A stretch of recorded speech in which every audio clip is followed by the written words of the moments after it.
Hello everyone, welcome back to my channel law centre with Simran Kilaut. आज हम पढ़ने वाले हैं important questions of Indian history one. मुझे आप लोग बहुत टाइम से पूछ रहे थे कि मैम क्वेश्चन किस पैटर्न में आएंगे। देखिए, अब तक ये श्योरिटी नहीं है कि यूनिवर्सिटी पैटर्न चेंज कर रही है या नहीं कर रही है। अगर यूनिवर्सिटी पैटर्न चेंज नहीं करती है तो आपको चार चार नंबर के 5 क्वेश्चंस आएंगे, जो कि पाँचों कम अटेम्प्ट करने कंपलसरी होंगे।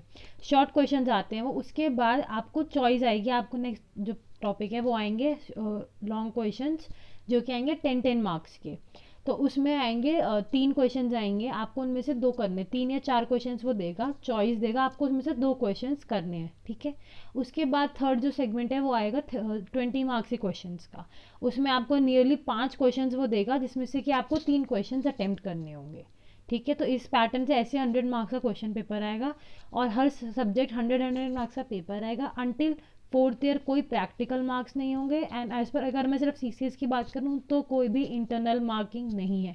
जो आप पेपर में वहाँ लिख के आ रहे हैं उसी के नंबर पे आपकी परसेंटेज बनेगी, ठीक है। तो अब इसमें मैंने इंक्लूड करें, स्टार्टिंग में आपको दो चार चार नंबर वाले क्वेश्चन आएंगे। उसके बाद मैंने ऐसे मार्क्स नहीं डाले हैं, बट हाँ आगे आपको फिर उसके बाद थोड़े 10 मार्क्स के, फिर एंड के क्वेश्चन मेनली 20 मार्क्स के आए हैं।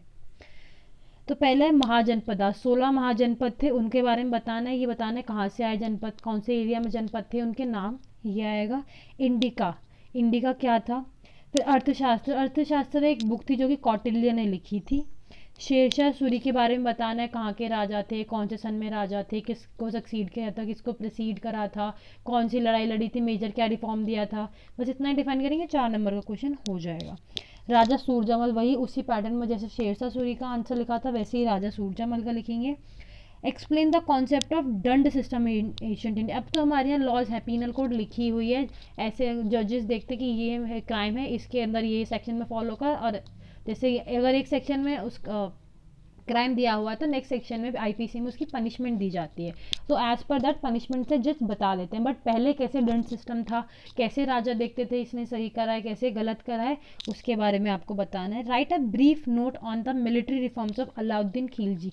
अलाउद्दीन खिलजी ने काफ़ी मिलिट्री रिफॉर्म्स किए थे। उन्होंने पहली स्टैंडिंग आर्मी, पहले क्या होता था कि जब लड़ाई लड़ने जाते थे तब आर्मी बुला रहे थे, ऐसे कुछ करते थे वो लोग। बट अलाउद्दीन खिलजी ने क्या करा था कि नहीं, हमारे यहाँ परमानेंट आर्मी बनी रहेगी, तब भी लड़ाई होगी, हमारे अपनी आर्मी को उठा के हम भेज देंगे। तो ये थी। फिर उनको ये जो सैलरी बंधी सैलरी कर दी गई थी, काफ़ी चीज़ें थी जो अलाउद्दीन खिलजी ने करी थी। Right, give a brief note of the conditions of women in medieval Indian society. औरतों की स्टेटस क्या था, उनको कितनी रिस्पेक्ट मिलती थी। देखिए, जो मिडविल इंडिया में जो स्टेटस था वो थोड़ा सा बदला था। एशियन इंडिया में जो स्टेटस था वो औरतों का, वुमेन का, वो बहुत ऊंचा पाया गया था। तो इसके बारे में आपको बताना कि कौन सी सेंचुरी से डिक्लाइन होता आया, क्या क्या चेंजेस आए, पहले कैसा था और अब कैसा हो गया था।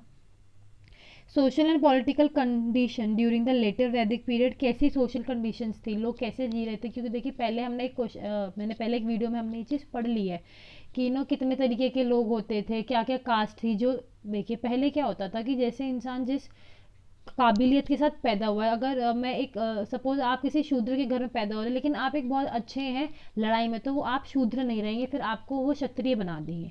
लेकिन लेटर वैदिक पीरियड में क्या हुआ, जैसे अब होता है जो जिस घर में पैदा हो उसकी वही कास्ट होती है, उसका वही गोत्र होता है। अगर ब्राह्मण के घर में पैदा हुआ तो ब्राह्मण, क्षत्रिय के घर में पैदा हुआ तो वो क्षत्रिय कहलाया जाएगा। नो मैटर आपकी क्वालिटीज़ क्या है, आपकी कैपेबिलिटीज़ क्या है, we don't care about that. आप जिस घर में पैदा हुए आपको उसी में माना जाएगा। Administration of Chandragupta Maurya. देखिए, ये 3 ईयर या 4 ईयर कंटिन्यूसली ये क्वेश्चन आया है and it's important question. Chandragupta Maurya हमेशा इंपॉर्टेंट होता है एग्जाम के लिए। Administration system under the Mughals. देखिए, मुगल्स की इंपॉर्टेंस लिए कि ये बहुत लंबा लाइफ स्पैन है इन लोग का। जो इन्होंने रूलिंग जो पीरियड था मुगल्स का वो बहुत लंबा था। देखिए, मायने सीधा ही तो अकबर ने 50-60 साल तो रूल अकबर ही कर गए, तो उसके बाद भी काफ़ी लंबी दर पीढ़ियाँ आई, तो इनका जो बहुत लंबा स्पैन था जिसमें इन लोगों ने रूल करा है, तो इसलिए ये इंपॉर्टेंट होते हैं।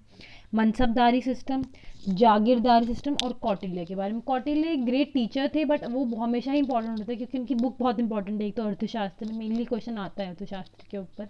बट कौटिल्य के क्या रिफॉर्म्स थे, उनके हिसाब से क्या ड्यूटीज थे किंग की, और कैसे उन्होंने चंद्रगुप्त मौर्य को राजा बना दिया था। तो ये सारे क्वेश्चन इंपॉर्टेंट होते हैं। आई होप वीडियो आपके लिए इंपॉर्टेंट होगी।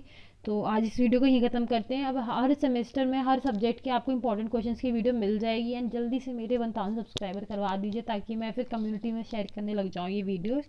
Thank you so much.